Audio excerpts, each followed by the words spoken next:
Hello everyone, আসসালামু আলাইকুম। Welcome to my channel. আজকে আমি আপনাদের সাথে শেয়ার করব কাবাব রেসিপি। এখানে সম্পূর্ণ টিপস ফলো করে আপনারা যদি কাবাব বানান একদম পারফেক্ট হবে।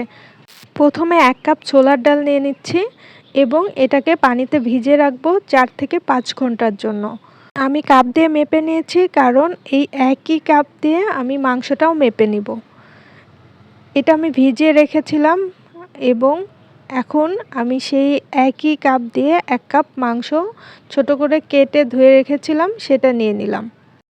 এই টিপসটা অবশ্যই ফলো করবেন। যতটুকু পরিমাণ ডাল নেবেন ঠিক সেই পরিমাণ মাংস নিলে কাবাবের টেস্টটা অসাধারণ হবে। এখন আমি এর মধ্যে 3-4 টুকরা এলাচ নিয়ে নিলাম এবং কয়েক টুকরা দারচিনি দিয়ে দিব। এরপরে 1 চামচ শুকনা মরিচের গুঁড়া,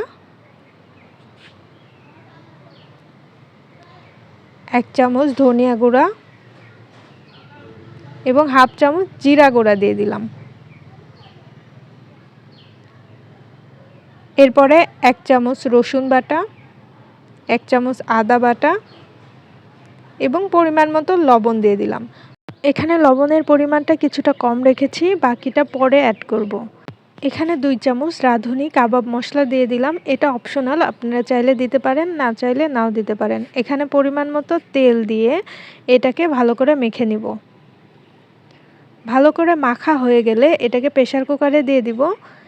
প্রেসার কুকারে দিলে খুব সহজে ডাল এবং মাংস সিদ্ধ হয়ে যাবে। 4-5টা সিটি দিলে এটা খুব তাড়াতাড়ি সিদ্ধ হয়ে যাবে।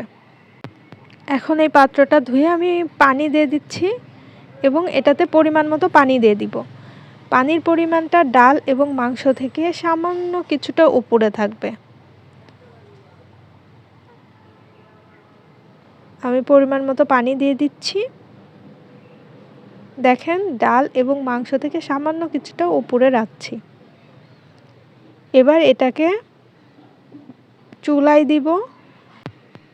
এখন এটাতে 5টা সিটি ওঠা পর্যন্ত অপেক্ষা করব। 5টা সিটি ওঠার পরে আপনারা ঢাকনাটা খুলে দিবেন। ঢাকনাটা খুলে দিয়ে যে পানিটা থাকবে এটা খুলে দিয়ে তারপরে এটাকে শুকাবেন।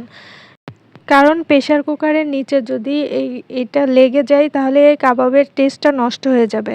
এই জন্য একটু ঢাকনাটা খুলে একটু লো হিটে এটাকে শুকিয়ে নেবেন। চুলায় থাকবে এবং পাশের চুলাতে আমি কিছুটা পেঁয়াজ কেটে এটাকে বেরেস্তা করে নিব। মানে আমার পেঁয়াজের বেরেস্তাটা কমপ্লিট হয়ে গেছে। এখন পাশাপাশি আমার কাবাবের ডাল এবং মাংসটাও হয়ে গেছে। এখন এটাকে পাটাতে পিষে নিব। এটাকে ব্লেন্ডারে দিতে যাবেন না। ব্লেন্ডারে দিলে এটা টেস্ট নষ্ট হয়ে যায় এবং এটা কিছুটা নরম হয়ে যায়। এজন্য এটাকে পাটাতেই পিষে নেবেন।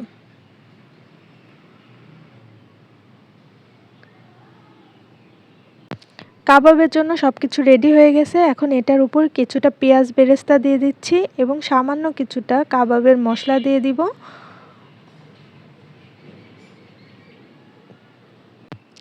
এখন এটাকে মেখে নিলে কাবাবের জন্য সম্পূর্ণভাবে রেডি হয়ে যাবে।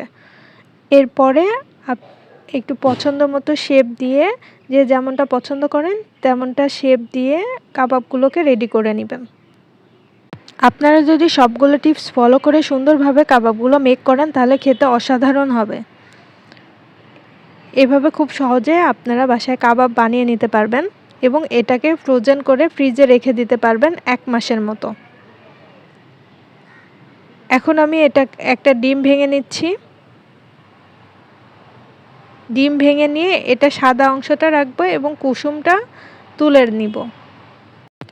ডিমের সাদা অংশটা দিয়ে যদি কাবাবটাকে কভার করে নেন তাহলে এটা ভাজার সময় আর ভেঙে যাবে না। এবার সবগুলো কাবাবকে ডিমের সাদা অংশের মধ্যে চুবিয়ে নিব এবং এটাকে নর্মাল ফ্রিজে 10 মিনিটের জন্য সেট হতে রেখে দিব। আমার সবগুলো কাবাব রেডি হয়ে গেছে। এখন আমি 10 মিনিট পরে তেলের মধ্যে কাবাবগুলো দিয়ে দিচ্ছি। এর আগে আমি এই তেলের মধ্যে কাবাব ভেজেছি, এজন্য তেলের কালারটা এরকম হয়েছে। আমি সবগুলো কাবাব দিয়ে দিচ্ছি এভাবে। এখানে চুলার হিটটা একটু লো হিটে রাখবেন।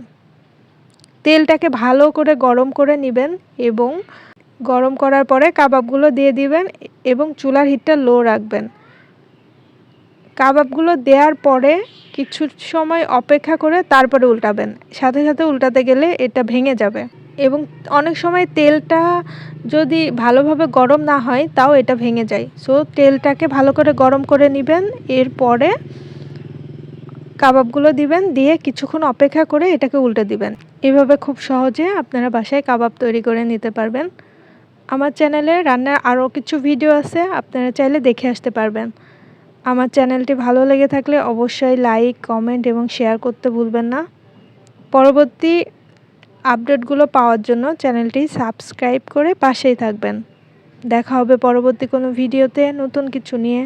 সে পর্যন্ত ভালো থাকবেন, সুস্থ থাকবেন। আল্লাহ হাফেজ।